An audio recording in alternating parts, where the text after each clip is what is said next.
My hero. My hero grew up in a far, far away land. Then he finished college and became an astronaut. Then he changed his mind and became a chief of a tribe. My hero is my dad, Prasad Gankanda. Sweetie, I love that. Your daddy is a little nervous right now. Do you think you can put some oil on me? Do you think I'll do okay? Pinky promise? Okay, I love you.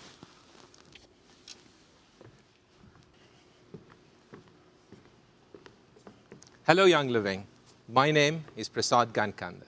I'm a dad to my best friend, our little 7-year-old daughter, and a husband to my high school sweetheart. Mary Ann Joe calls me the Chief Operating Officer at Young Living. I like to think of myself as someone who's trusted to get things done. It is not an easy job. I love Young Living. I use a lot of stress away and zing, but valor is my go-to. 6 years ago, when I started here at Young Living, I felt like I had finally found my home away from home. Mary asked me to share with you where I came from and who I am. So let me take you back to the beginning. I grew up on the other side of the world on a small island called Sri Lanka. If you have never been, make sure you add it to your bucket list because it is a paradise everyone must visit. Every morning, I would wake up to a warm tropical breeze and a family that consisted of my 2 brothers, 1 sister, and my mother and father.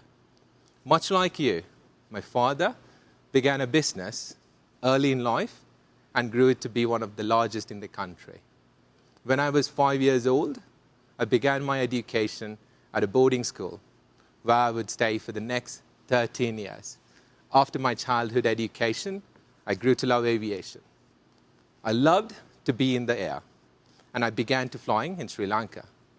At one point, I took my parents up in the plane to do a little bit of showboating. That day was one of the best flights of my life. I was excited to share my passion with my parents, but that day did not go as I had planned. After taking my parents up in the air, it was soon decided that instead of pursuing a career in aviation, I would instead attend an American university and return home to take over my family business. My parents always had great hopes for me and my siblings. They taught us how to work hard and accomplish great things. As a result of their interest in my achievements, my life was pretty much laid out for me. Shortly thereafter, plane tickets were purchased, and I was off to a tiny town called Logan, Utah. I would be attending Utah State University, studying aerospace engineering. I wasn't alone on this journey. My sweetheart, Guy, came with me to the United States. I had a cushy ride ahead of me. My tuition, my food, my housing, and even my fun was all to be taken care of by my parents. And after graduating, I'd come home and run the family business. The plan was never to stay in America. But as the plane rattled down the runway, I had a feeling that my life would never again be the same. Attending school in Utah was never easy. I lived in a tropical island my whole life. And boy, does it get wicked cold in Logan. Guy and I exchanged palm trees and sunshine for deep snow and down jackets. I'm not so sure if I was built for the cold. For the first year, I lived off the credit cards my parents gave me. It was easy. My life was focused around attending classes and getting good grades. But the further along I got, and the more I used those credit cards, the more I recognized that something was missing. I grew uneasy, paying for everything with my parents' money. The appeal of returning to an easy life in Sri Lanka lessened. I didn't want to run the family business. I wanted to make something of myself on my own. So I did what any rational person would do in that situation. I cut up my parents' credit cards. That was it. I was on my own. I took my first job cleaning hotel rooms at the university hotel. It wasn't fun work. I was scrubbing toilets and making beds. A complete 180 from where I was 2 weeks ago. The job paid less than minimum wage and barely covered our cost of living. I would do homework in between cleaning hotel rooms. Most of the time, people didn't tip. But should an extra $10 come our way, I would race home to Gaia, and then we would head to the closest Chinese buffet where we could eat and take home leftovers. This was a special feast for us. Those early years here in America were full of humbling experiences that forged my ambition to make a life for myself. To attend Utah State, we needed student visas that allowed us to stay in the country for the duration of our education.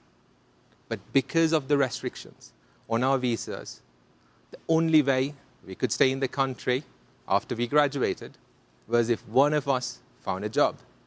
If we didn't, we would be forced to return to Sri Lanka. Our parents thought we were nuts, but we were determined to do big things on our own. Eventually, Gaia and I graduated in 2008, just as the Great Recession began. It was the first step in reaching our goals, but our 90-day timer to find a job had begun. Finding work in Utah was not easy, so a friend of ours told us, come to Washington, D.C., where he could help us find a job. We scrambled to figure out how to get there. We quickly applied for 2 credit cards. Each of us got accepted for a $500 line of credit, a total of $1,000 to get us across the United States. Not nearly enough. But with a fire in our eyes and strong determination to rise above the odds, we packed everything we owned into our old Mitsubishi Galant and started driving across country. We traveled for 13 hours straight, stopping only for gas and small amount of food. By the time we hit Iowa, we were both exhausted. There was no money for hotel, but we needed a place to rest. On a complete whim, Gaia searched Facebook for Sri Lankans in Iowa and found a phone number of a local Sri Lankan family. She quickly called the number, and a friendly voice answered. Gaia explained our situation and asked if we could crash at their house. They graciously gave us their address and welcomed us into their home. That night, they fed us a home-cooked meal. We laughed and enjoyed their company around the dinner table. Had we not found them, I'm not sure what Gaia and I would have done. They lifted us when we needed it the most. The next morning, the husband of the family came down to talk to us in the basement. He had noticed that something was a little strange about us. Maybe it was the old car. Maybe it looked like we were on the run from something. Or maybe it was the tired and distressed look in our eyes. Why are you going to Washington, D.C.? We were in a pickle, and calling mom and dad was not an option. We told him everything. He said, you guys are nuts. And he was right. Our dreams were on the line, and our backs were against the wall. But what he said next changed my life. Stay with us. You can live in the basement, and we'll help you find a job. Tears grew in my eyes. In our moment of need, this random stranger was offering us a place to stay. Gaia and I excitedly said we would love to. I pulled out my own credit card, which must have had a balance of less than $500, and offered to buy food. He laughed and said, pay it forward when you can. We stayed in Iowa for more than 2 months, constantly applying for jobs. I must have applied for 500 different jobs around the country with no luck. Our time was almost gone. We had around 2 weeks left on our visas when we finally something came through. One morning, we woke up to a job offer back in Utah for $9 an hour. We packed our bags, said goodbye to our friends, and made it back to Utah. We arrived on a Sunday, and my first day started the next morning. We were excited, relieved, and grateful to see things finally start to go right. It turned out this job wasn't a good fit for our visa needs. So we were back to square one. Out of options, worried, and sometimes depressed, Guy and I looked for comfort in a Buddhist temple located in the heart of Salt Lake City. We were desperate for any way to stay in America and chase our dreams. We didn't want to go back to Sri Lanka. Our future was here. Our lives were here. As we walked around the temple, we spoke our native tongue of Sinhala. As we walked and talked out loud, a stranger approached us. "Did I just hear you guys speak Sinhala?" she asked. Guy and I looked at each other, confused. "Yeah," I responded. The stranger proceeded to speak to us in Sinhala. I think my heart skipped a beat. Who was this person? We were in the middle of Utah. There weren't other Sri Lankans for hundreds of miles, let alone one who spoke our native language. How was this possible? As we got to know each other, she asked us what we were doing there, to which we replied we were looking for a job and had 2 weeks to find one. She paused for a moment, and then she mentioned that her husband worked for a local direct sales company. "I'm going to find you a job there," she declared. As soon as she finished her sentence, the giant bell inside the temple rang. Guy and I left, both shocked and relieved. Yet another stranger threw us a lifeline when we needed it the most.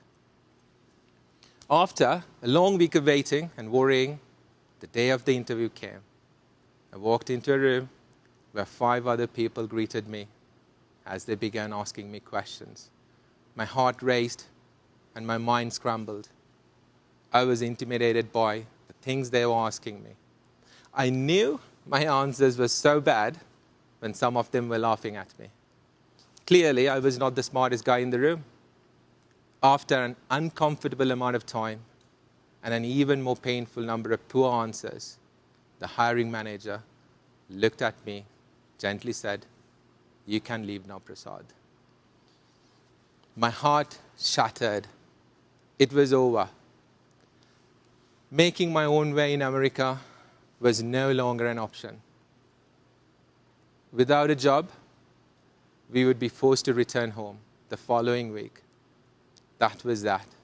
I slowly walked down the hall as tears welled up in my eyes. We traveled halfway across the country twice and been lifted by so many amazing people in our time of need. Was it all for nothing? It couldn't be. We had come too far to give up. With nothing to lose, I turned around and walked back to the hiring manager's office. "What would you lose if you give me the job?" I asked. "It would cost me money," he replied. "Don't pay me. I'll work for free for the first 3 months. If you think I am your guy, then give me the job." He paused for a moment. I could see the wheels turning in his head. "I'll give you a call tonight." I went home and told Gaia everything that happened. We spent the rest of the night anxiously waiting by the phone until finally it rang. I picked up. It was the hiring manager on the other end. These were his exact words. "Prasad, this might be a mistake, but I'm giving you the job. And because it's unethical for me to not pay you, I'm going to pay you the minimum wage, $19,000 a year." Guy and I jumped up and down. We couldn't believe it. He was taking a chance on us. We wouldn't have to leave America to go home. We could make our dreams a reality. I was so happy for this job. It paid so little, but still means so much to me. One of my dearest friends today here in America is the gentleman who hired me. I'm so grateful for his willingness to invest in me as I was trying to rise above as a young professional. I look back on this time fondly. Even though it was one of the most difficult times of my life, I remember it as the beginning of a wonderful adventure. I remember that night in cold Logan, Utah, when Gaia and I cut up the credit cards and decided to take the road less traveled by. It all worked out for us, but we didn't do it alone. Rising above our challenges is not a solo effort. The family who took us in Iowa, the woman who we met at the temple, the man who hired me, all lifted me up. Being an entrepreneur, joining a direct sales company, standing tall in support for toxin-free living, these are not easy things. Combine all three, well, you may feel very misunderstood by the people who love and admire you. Most of us in this room know what that feels like because we've experienced it firsthand. We know how difficult it is to rise up in the face of overwhelming odds. Since I started Young Living, I'm blessed to speak with members from around the world.